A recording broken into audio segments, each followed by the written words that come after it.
सभी दर्शकों को नमस्कार, जय श्री कृष्ण। आपके लग्न को कौन सा ग्रह कर रहा है प्रभावित, और क्यों आपके स्वभाव में होता है परिवर्तन, ये हमें समझना चाहिए। लग्न क्या है? व्यक्ति का व्यक्तित्व है। लग्न अगर अच्छा है तो व्यक्तित्व अच्छा, स्पष्ट, विवेकी होगा, स्वस्थ होगा। और यदि लग्न, लग्नेश पाप ग्रह, क्रूर ग्रह, सौम्य ग्रह से देखा जा रहा हो तो व्यक्ति में परिवर्तन आता है। वही आदमी शुभ और अशुभ कर्म करने वाला समय समय पर बन जाता है, ग्रहों के परिवर्तन के अनुसार। जब जिसका समय बुरा आ जाता है, फिर उसकी बुद्धि उससे पहले भ्रष्ट हो जाती है। अच्छा समय आने से पहले ही उसके अंदर विनम्रता और सौम्यता, शुभ लक्षण, बड़ों का आदर करने जैसी शुभ इच्छाएं उत्पन्न हो जाती हैं। ये सब ग्रहों का खेल है, क्योंकि वेदों में ज्योतिष वेदों का नेत्र बताया गया है।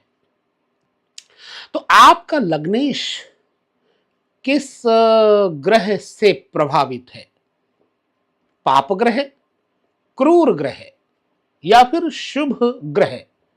यहां आपको यह भी बता दूं कि चंद्र और बुध, शुक्र तथा बृहस्पति, इनको शुभ ग्रह कहा गया है। परंतु याद रहे, चंद्रमा यदि कृष्ण पक्ष की चतुर्दशी, अमावस्या, त्रयोदशी इत्यादि का हो तो पापमय बन जाता है। कभी भी लग्नेश के ऊपर छठे, आठवें और 12वें भाव के स्वामियों का प्रभाव पड़ जाए तो व्यक्ति में दोष आ जाते हैं। तथा जब क्रूर ग्रह मंगल, सूर्य एवं बुध, बुध की एक आदत है कि वो अगर मंगल के साथ हुआ तो क्रूर बन जाएगा, और सूर्य के साथ हुआ तो भी, हालांकि राजकुमार की संज्ञा मिली है, लेकिन ये पासा पलटने में कोई समय नहीं लगाते। इसलिए क्रूर ग्रहों में गिनती बुध की भी कभी कभी होती है। मंगल तो है ही है, क्रूर सूर्य भी क्रूर है। ग्रहों की बात की जाए तो शनि, राहु, केतु पापक ग्रह हैं, जबकि बृहस्पति, शुक्र, चंद्र, ये सब शुभ ग्रह होते हैं। तो जाहिर सी बात है, जो छठे भाव का स्वामी है, अगर आपके लग्न के मालिक को यानी लग्नेश को देखता भर हो तो आपके अंदर कौन से गुण आ जाते हैं? छठे भाव के। और छठा भाव गुणवान नहीं है। छठा भाव त्रिक भावेश होता है। तो छठे भाव से देखे जाने वाले कर्मों का प्रभाव आपके लग्नेश को प्रभावित करता है, जैसे रोग, ऋण और शत्रु। छठा भाव कहा जाता है। तो आपका व्यक्तित्व रोगी हो जाता है, विकारी हो जाता है, कर्जी हो जाता है और लड़ने का मन करता है। आठवें भाव को मृत्यु के कारणों का पता लगाने के लिए कहा गया है। आठवां भाव मृत्यु शमशान है। यदि आठवें भाव का स्वामी आपके लग्नेश को देखेगा तो नकारात्मक, ऋणात्मक परिस्थितियां उत्पन्न करेगा। उसी भांति से द्वादश भाव, जो कि त्रिक भाव है, इसे दुख भाव भी कहा गया है। तो 12वां भाव क्षय यानी हानि, व्यय और भोगों का भी है तथा बिस्तर के सुख का भी बोध कराता है। मेनली छठे, आठवें, 12वें भाव से देखे जाने पर आपका लग्नेश पीड़ित तो हो ही जाता है। यद्यपि लग्नेश भी क्रूर हो, छठे, 8वें, 12वें भाव के स्वामी के साथ तालमेल हो, कोई शुभ ग्रह न दिखता हो, तो इस व्यक्ति का राजयोग तैयार हो जाता है। लेकिन स्वभाव में क्रूरता, ऋणात्मकता और खर्च करने की आदतें जरूर रहेंगी। देखा होगा आपने, कई लोग चवन्नी नहीं खर्च करते, लेकिन उनके जीवन में सदैव सुख ही रहता है। वो यही अवस्था होती है। तो सिर्फ लेते हैं आपसे, देंगे कभी नहीं, पर फिर भी आपको उनकी हाँ हुजूरी करनी पड़ती है। क्यों? क्योंकि छठे, 8वें, 12वें भाव से संबंधित प्रभाव पड़ रहा है आपके लग्नेश पर। अब देखिए, पाप ग्रह की बात कर लें। शनि से संबंधित अगर आपका लग्नेश कोई योग बना रहा है, तो शनि का कर्म क्या है भाई? शनि को लंगड़ा ग्रह कहा गया है, पाप ग्रह कहा गया है। शनिदेव न्यायकर्ता भी हैं। इसलिए व्यक्ति को पकाते भी हैं।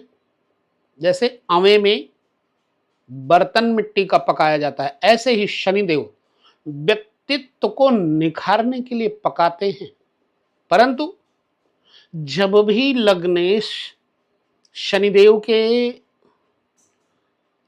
द्वारा दृष्ट हो या युति बनाए, तो व्यक्ति में शनि संबंधित सांवलापन, श्याम वर्ण और स्पीड स्लो स्पीड वर्किंग तथा बात बात में बिगड़ जाना, कटुवादी और स्पष्टवादी बना देना, ये लक्षण पाए जाते हैं। अब राहु से संबंधित बात अगर समझे, तो राहु ने अमृत पान किया छद्म वेश बना करके। यदि आपका लग्नेश राहु से संबंध रखता है, तो आप में कौन से गुण आएंगे? बड़बोलापन आ जाएगा, या फिर आप मौन प्रवृत्ति के और समय पाते ही आप गुण अपने निखार देते हैं। इसी प्रकार से यदि केतु आपके लग्नेश को देखते हैं, तो आपके अंदर केतु को मंगल की तरह कहा गया है, तो केतु मंगल के वाले गुण आप में भर देंगे। अर्थात क्रूरता, क्रोध, मूढ़ता, सिर पीड़ा, मूर्छा, इन रोगों से आपको पीड़ित कर देते हैं। वहीं पर शुभ ग्रह से देखे जाने पर आपका लग्नेश क्या चमत्कार दिखाता है? बृहस्पति से संबंध रखता हो आपका लग्नेश, तो आप धर्मात्मा हैं, आप भोगी भी हैं, लेकिन फिर भी योगी हैं। आपका शरीर सुंदर, चमकने वाला, कांति की तरह, सोने की तरह, तथा किसी पर भी अपनी प्रभावशीलता छोड़ने में आप कोई कसर नहीं छोड़ते। आपका व्यक्तित्व ही ऐसा है कि आप किसी से मिलेंगे तो धर्म की ध्वजा लगेगी कि आप में फहरा रही है, और वह व्यक्ति आपसे प्रभावित हुए बिना नहीं रहेगा। आपके पास धन आएगा, आप उदार प्रवृत्ति के होंगे। अगर बृहस्पति देख रहे हैं तो धर्म में अपने धन को खर्च करेंगे। शरीर निरोगी, कांति युक्त, यद्यपि बृहस्पति निर्दोष हो तो लग्नेश और शुभ ग्रह देखे जाने वाला वह भी निर्दोष हो, तो आपको ये सारे गुण मिलते हैं। तथा राजयोग, भाव ये नहीं है कि आप मुकुट लगा करके सिंहासन पर बैठे तो राजा हैं। भाव ये है कि आप जिस कार्य में लगे हैं उस कार्य में आप के सलाह के बिना कोई आगे ना बढ़े। समाज में आप एक उन्नायक की भांति, नायक की भांति दिखते हैं और बर्ताव भी करते हैं। इसी को राजयोग कहते हैं। रहन सहन, चिंतन, भाषण, इन सब में उत्साह, पवित्रता, ये सारे गुण आप में होंगे। आप देखिए, शुक्र को देखें तो शुक्र आपको सुंदर, वात्सल्य, स्नेह से युक्त, अगर आपके लग्नेश को शुक्र देखते हैं तो आप में संगीत के प्रति अभिरुचि, आपको बन-ठन के रहना और दिखना बहुत पसंद होगा तथा बनी ठनी चीजों को, सौंदर्यमयी चीजों को, वस्तुओं को आप संग्रहित भी करेंगे, आप उन पर मुग्ध भी होंगे, आकर्षित भी होंगे। ये प्रभाव होता है। तो शुक्र यदि आपके लग्नेश को देखता है तो आप लग्जरीज लाइफ जीने की अभिलाषा रखेंगे। भोगमयी प्रकृति में रहकर के प्रसन्न रहने की वृत्ति होगी आपकी। सुंदर स्त्रियों को देखना, सुंदर वस्तुओं को देखना, सुगंधित द्रव्यों को सूंघना, रहना तथा चमक दमक में, मीडिया में, सोशल मीडिया में हमेशा आपको बने रहने की एक आदत हो जाती है। कई बार आप देखते होंगे कई ऐसे लोग हैं जो सोशल मीडिया पर छाया रहते हैं। ये कौन है? शुक्र है।